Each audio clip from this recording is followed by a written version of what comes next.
નમસ્કાર મારા વાલા વિદ્યાર્થી મિત્રો, સ્વાગત છે તમારું। આજે વાત કરવાના છીએ ધોરણ 6 માં આપણી મિત્રો જે નવી સ્વાધ્યાયન પોથી આપવામાં આવેલી છે તેમાં સામાજિક વિજ્ઞાનનો જે પાઠ નંબર 14 છે વિવિધતામાં એકતા, જે ભાગ નંબર 2 માં પાના નંબર 15 થી 21 ઉપર તમને મળી જશે, જેનું આપણે સાચું સચોટ અને સંપૂર્ણ સોલ્યુશન આજે આ વિડીયોમાં કરવાના છીએ। ચાલો વિદ્યાર્થી મિત્રો આપણે વિડીયોની શરૂઆત કરીએ। તેના પહેલાં ખાસ ચેનલમાં નવા છો તો ચેનલને અવશ્ય સબસ્ક્રાઇબ કરી વિડીયોને લાઇક અને શેર કરવાનું ન ભૂલતા, જેથી કરી અમે તમારા સુધી ધોરણ 6 ના તમામ વિડીયોનું સોલ્યુશન ઝડપથી મોકલી શકીએ। ધોરણ 6 માં સામાજિક વિજ્ઞાનનો પાઠ નંબર 14 વિવિધતામાં એકતા, જેનો આપણે સ્વાધ્યાય પોથીનું સંપૂર્ણ સોલ્યુશન જોવાના છીએ। પ્રશ્ન નંબર 1 થી શરૂઆત કરીશું। અહીંયા નીચે આપેલા દરેક પ્રશ્નના ઉત્તર માટે વિકલ્પ સાચો વિકલ્પ પસંદ કરવાનો છે અને કૌંસમાં લખવાનું છે। પહેલો પ્રશ્ન છે શિવરાત્રિ, તો એ હિન્દુ ધર્મનો તહેવાર છે, તો એવી રીતે ગુડ ફ્રાઈડે, તો એ ખ્રિસ્તી ધર્મનો તહેવાર કહેવામાં આવે। બીજું, મારું લોકનૃત્ય કુચીપુડી છે, તો હું કયા રાજ્યનો નિવાસી હોઈશ, તો આંધ્રપ્રદેશનો નિવાસી હોઈશ, કારણ કે આંધ્રપ્રદેશ રાજ્યનું નૃત્ય છે કુચીપુડી। જેમ કે ગુજરાતનું લોકનૃત્ય આપણે વાત કરીએ નૃત્ય તો ગરબા છે, તેવી રીતે। ત્રીજું છે ભારતમાં હિન્દુ ધર્મ પછી સૌથી વધુ કયો ધર્મ પાળનાર લોકો વસવાટ કરે છે, તો જવાબ આવશે ડી ઇસ્લામ।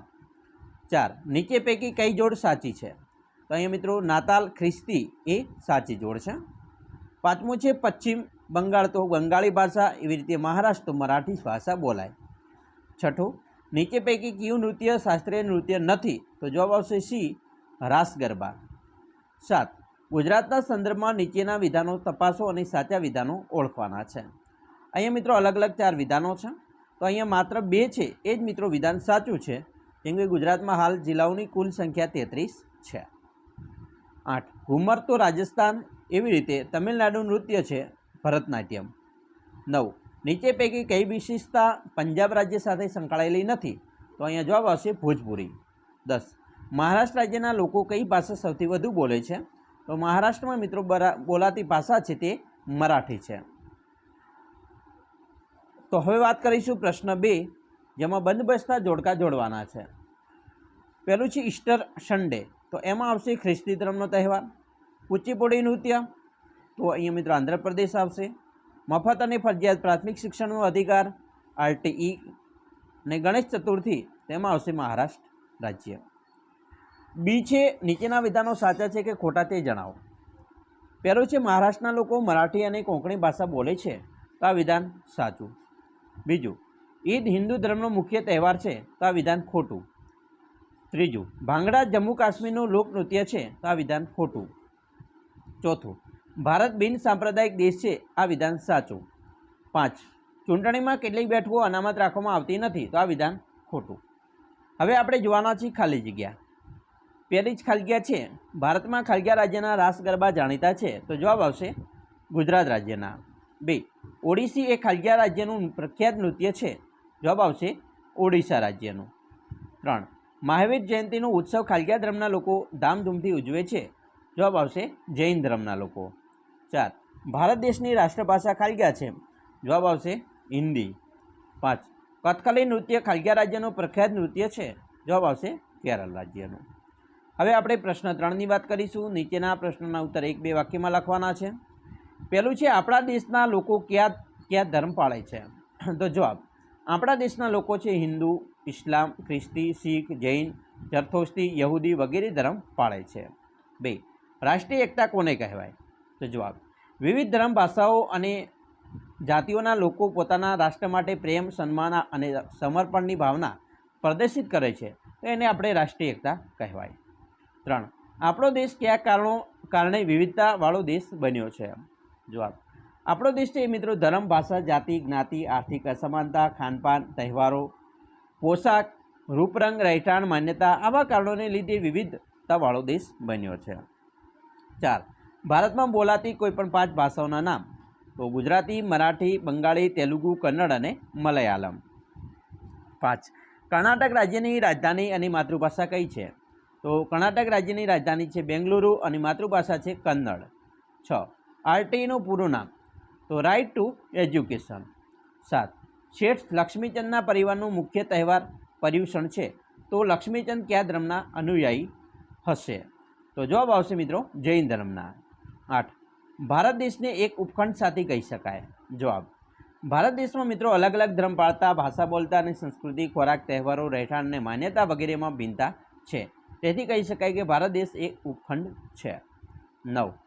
તમારા ગામમાં કયા કયા ધર્મ પાળતા લોકો રહે છે? તેઓ પ્રાર્થના કરવા ક્યાં ક્યાં સ્થળે જાય છે?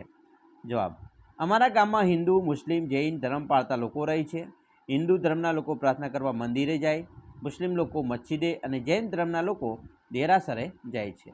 પ્રશ્ન 4. નીચેના પ્રશ્નોના ઉત્તર 2-3 વાક્યમાં લખવાના છે. પહેલો પ્રશ્ન છે, ભારત બિન સાંપ્રદાયિક દેશ છે, વિધાન સમજાવો. તો જવાબ જોઈએ. ભારતના બંધારણે દેશના તમામ નાગરિકોને ધાર્મિક સ્વતંત્રતાનો મૂળ હક આપ્યો છે. આ અધિકારથી વ્યક્તિ કોઈપણ ધર્મ પાળી શકે છે. ભારત બિન સાંપ્રદાયિક દેશ હોવાથી દેશના બધા નાગરિકોને ધર્મના આધારે મૂલતો નથી. દેશની નજરમાં ધર્મના આધારે કોઈ વ્યક્તિ ઊંચો કે નીચો પણ નથી. દેશના દરેક નાગરિકને જે ગમે તે ધર્મ પાળવાની છૂટ આપવામાં આવી છે. ભારત દેશ ધાર્મિક બાબતે નિષ્પક્ષ છે.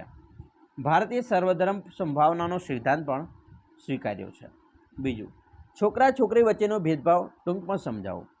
સ્ત્રી પુરુષમાં જૈવિક ભિન્નતા છે, તેથી છોકરા અને છોકરીના ઉછેરમાં અભાવ રાખવામાં આવે છે. આજે ઘણા કુટુંબમાં મહિલા ઘરકામ કે રસોઈ બનાવે અને બાળ ઉછેરનું જ કામ કરે છે. કુટુંબમાં સ્ત્રીઓને કોઈ નિર્ણય લેવાની સત્તા હોતી નથી. દીકરીઓની શૈશવકાળથી શિક્ષણ, આરોગ્ય અને આર્થિક અધિકારોથી વંચિત રાખવામાં આવે છે. સમાજમાં પુત્ર જન્મની પ્રાધાન્ય હોવાથી સ્ત્રીઓને સ્ત્રીભ્રૂણ હત્યાનો ભોગ પણ બનવું પડે છે. પ્રશ્ન 5, ટૂંક નોંધ લખો. પહેલું છે, લોકોમાં જોવા મળતી વિવિધતામાં એકતા. જવાબ, ભારત એક ઉપખંડ જેવી વિવિધતા ધરાવે છે. ભારતમાં મિત્રો કાશ્મીરથી ને કન્યાકુમારી સુધી અને ગુજરાતથી અરુણાચલ પ્રદેશ સુધી વિવિધ ધર્મ પાળતા, અનેક ભાષાઓ બોલતા અને સાંસ્કૃતિક વિવિધતા ધરાવતા, ભિન્ન ભિન્ન તહેવારો ઉજવતા અનેક જ્ઞાતિઓના લોકો વસે છે. ભારતના લોકોમાં રૂપ, દેખાવ, પોશાક, ખોરાક, રહેણી કહેણી, રીત રિવાજો વગેરેમાં પણ ભિન્નતા જોવા મળે છે. આમ છતાં દેશવાસીઓમાં ભાવાત્મક એકતા પણ પ્રવર્તે છે.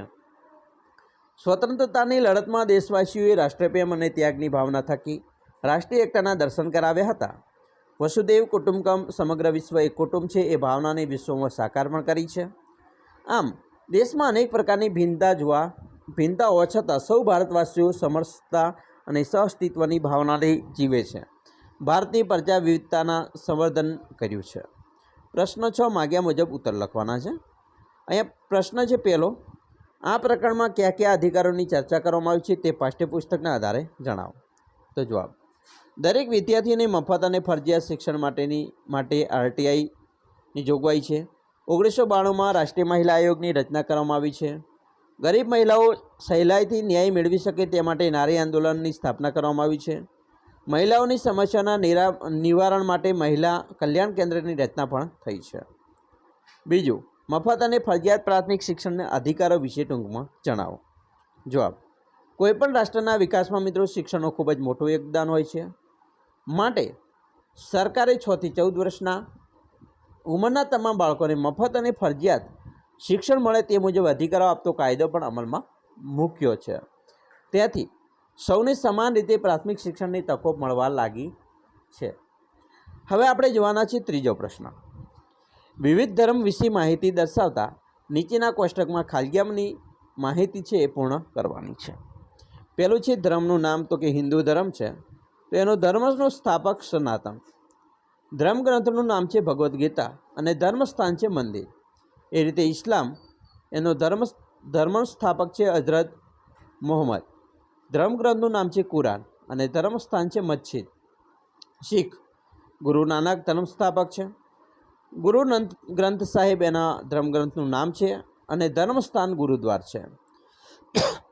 બૌદ્ધ, ભગવાન બૌદ્ધ, ત્રિપિટક અને મઠ વિહાર આપશે. પારસી, અશો ઝરથુષ્ટ, અવિષ્ટા અથવા અગિયારી. જૈન, મહાવીર સ્વામી, આગમ ગ્રંથો અને દેરાસર. ખ્રિસ્તી, ઈસુ ખ્રિસ્ત, બાઇબલ અને ચર્ચ. હવે આપણે પ્રશ્ન 7 ઉપર જઈશું. નીચેના શબ્દો ચોરસમાં 7 ધર્મ, 8 ભાષાઓ અને 8 નૃત્યોના નામ છુપાયેલા છે તે શોધી લખવાના છે. તો અહીંયા વિદ્યાર્થી મિત્રો તમે જોઈ શકો છો, હિન્દુ ધર્મ છે, બરાબર, ખ્રિસ્તી ધર્મ છે. પછી બીજું જોઈએ તો અહીંયા ગુજરાતી ભાષા, મરાઠી ભાષા છે, બિહુ લોકનૃત્ય છે, મલયાલમ લોકનૃત્ય છે, પંજાબ રાજ્ય છે, અંગ્રેજી ભાષા છે, કથકલી લોકનૃત્ય છે, ગરબા લોકનૃત્ય છે, ઇસ્લામ ધર્મ છે, પંજાબી ભાષા છે, તમિલ છે એ ભાષા છે, કુચીપુડી લોકનૃત્ય છે, ભાંગડા લોકનૃત્ય છે, તેલુગુ લોકનૃત્ય છે, યહૂદી ધર્મ છે, બૌદ્ધ ધર્મ છે, ઓડિશી ભાષા છે, બરાબર. આ વાત કરી. હવે આપણે એ છે એ ધર્મ અહીંયા આપેલા છે, તો અહીંયા તમારે ધર્મ, ભાષા અને નૃત્ય છે એ લખી નાખવાના રહેશે. તો આ વિદ્યાર્થી મિત્રો આપણે વાત કરી પાઠ નંબર 14 વિવિધતામાં એકતા, તેનું સંપૂર્ણ સોલ્યુશનની. આશા રાખીએ છીએ તમને આપણો આ વિડીયો ખૂબ જ ગમ્યો હશે, અને વિદ્યાર્થી મિત્રો વિડીયો ગમ્યો હોય તો લાઇક, શેર અને સબસ્ક્રાઈબ કરવાનું પણ ન ભૂલતા.